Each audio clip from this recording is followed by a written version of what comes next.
Welcome back to the Bill and Will Show. We have AB. What we going with next, man? You know what? Let's go with the Big Ten. Let's go with the Big Ten. The Big Ten. It's been a big topic, and not just the Big Ten. You know, the SEC, the ACC, the Pac-12, the Big Ten. The Big 12. You know, all these conferences talking about playing just solely conference games over this next college football season. So I guess we'll see kind of how that turns out. Some of it makes sense. I can understand if you're a West Coast team and you don't want to go all the way to the East Coast, right. or if you're vice versa, East Coast to West Coast team. Some things don't make sense because if you have, like I said before when we were talking, Iowa and Iowa State in the same in the same state, but not in the same conference. Yeah. It gets murky. But I guess that's just you don't have a lot of right. Kind of got to pick your poison a little bit. Definitely, because like Texas and Texas A&M, they don't play each other, but they're in the same. Right. So I can understand it, and I can understand guys. You don't want to deal with other people's conferences, and you just want to deal with your conference because you got the same rules for everybody in your conference. So I definitely get that, but it definitely takes away those big games, like you said, Notre Dame, Alabama, or some other big games that we're going to see. Yeah, and I don't want to. I want to look at games like Boise State and Oklahoma. We're not going to be able to see those types of games, and then one of the most rich rivalries in the whole country, Notre Dame versus USC. Those two teams have been playing together for the past 73 years. It's going to be the first time we're not going to be able to see that matchup, and hopefully we can. I think we're still going to be able to see the Red River rivalry between Oklahoma and Texas. So I think we're going to be able to still see a lot of those really high caliber matchups, but we're not going to get to see some of those big out of conference games. Yeah. Like we're not going to get to see Auburn play Oregon. We're not going to get to see those types of games. We're going to get to see some of the best teams like Washington play. In Alabama, or Washington play Mississippi State or something like that. We're not going to get to see those games, but don't get me wrong. There's still a lot of really good games to look forward to in conference play. I mean, we're still going to get to see Bama, Georgia. We're going to get to see Georgia play, potentially Georgia play Auburn, but I think we're still going to get to see a lot of really high caliber games. The ACC is kind of a hit or miss because you got Clemson and then who else? Who else? But it's really going to be a lot of fun to be able to see Texas play Oklahoma, Bama play Georgia, and games like that. I think Clemson. I'm glad that I don't have to see them play Texas A&M. I mean West Texas A&M or North Texas like they were on their schedule this year. So my guy Gibson, he's a big Clemson fan, so I tell him, they don't play anybody. Right. And he's like, what do you mean we play everybody on our schedule? But they don't get to play Texas A&M either. Right. That's one of the big games on their schedule is Texas A&M, Clemson. They've been playing each other for the last couple of years, which has been a good game. But we do get to see the Alabama Georgia versus War Eagle versus Auburn game. I think that's one of my favorite games to watch. Oh, absolutely. That's one of my favorite games to watch. Ever since the kick six happened back in I believe it was 2012. That's still one of my favorite plays in college football history. No matter who you cheer for, it's going back to watching the kick six game in 2012. That was just honestly one of the greatest plays of all time because not only was it a 100-yard touchdown, but it was a kick to where number 4 Auburn upset number 1 Alabama, and that was probably the first time in probably 4 years where we saw Alabama's title chances be like, whoa, they may not make it, but obviously they still ended up making it and beating the Notre Dame Fighting Irish like 48-14 or something. I stopped keeping track after they got it by 20, but it was still one of the most fantastic games that I've ever had the pleasure of watching in my entire life. I'm definitely looking forward to that game this year because Alabama did lose last year to War Eagles, so Nick Saban got a revenge game on his hands, which I think they'll take care of business for sure. I don't see him beating them twice, but I'm definitely going to tune in and watch it because I love when Nick Saban gets beaten. He comes back and plays them again because you can see after the kick six game what happened after that. We see who won that game. Right.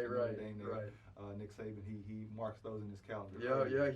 They definitely kind of lit a little bit of an extra fire. I mean, Bama always comes out with the chip on their shoulder, but after that game, they really took care of business and they weren't taking anything lightly after that because they weren't looking past Auburn, but they were kind of like, okay, we're still going to win this. I mean, it's going to be tough, but it'll be a tough game. But no, the kick six happened and the rest is history. We got Michigan, Ohio State. Yes, Of course, that's yes, a big yes. game. And I think, we've been talking about Bama, Georgia, but I think that Michigan Ohio State game, considering there's not going to be that many any non-conference games played this year, I think people are going to be circling that date on their calendar and looking to that Ohio State Michigan game and say, hey, if there's one conference game to look forward to, it's got to be the game at the big house or the game with the shoe. It has to be. I think the coach over there at Michigan has to win the game. Jim Harbaugh. He has to win one of those. He's defeated in that game, and he hasn't. His job has to be up for grabs if he continues to lose this game. Every time. It's going to be a good game. It's going to be a good game no matter what. They're going to play at Michigan this year. Yes. So, it's going to be played at the big house. So that even gives Jim Harbaugh more of an advantage to finally punch one through and get one of the big, the game this year. It's just – and here's the thing. I have so much respect for Michigan because they have one of the biggest fan bases and, the biggest stadium in the entire country. Mm-hmm. With 106,000 fans that can go to that game. We're not going to see that this year, but depending on how COVID-19 goes. But it just comes down to the fact that I think I kind of just did a little foreshadowing. We're not going to see fans, so that kind of evens the playing field out a little bit between Michigan and Ohio State. So I definitely think Jim. I don't think his job will be on the line this year because of the circumstances. But I think next year, if he can't get a win against Ohio State within the next 2 years, I think you might see Jim Harbaugh get the boot here. I think, it's not going to help that Ohio State has the number one recruiting class in America. Yeah. They just stole a cornerback, from Clemson. Yeah. So I think Jim Harbaugh. Yeah, and that's the thing. Like I have a lot of like I said, I have a ton of respect for Michigan. They have a really solid team almost every year. They're one of the blue bloods of college football. For sure. And Michigan's just one of those programs that you have to respect. No matter where they are in the rankings, you just got to respect them because they're just one of those steeple programs that they're just able to go out there. They play a fantastic style of game too. It's very electric.